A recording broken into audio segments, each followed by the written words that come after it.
Hi everyone, in this quick video I will show you how you can turn on and off the sound on your keyboard. Let's start it. Open the settings, then navigate to sounds and haptics. Next tap on the keyboard feedback. To deactivate the sound, simply toggle it off.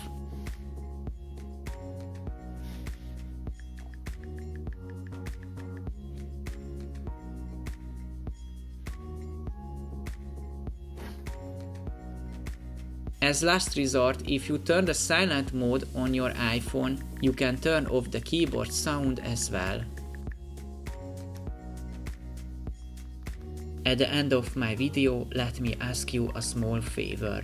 As you can see, most of my viewers are not subscribed. If you find my video helpful, please take a second to give a like and click on the subscribe button to help my videos reach more people.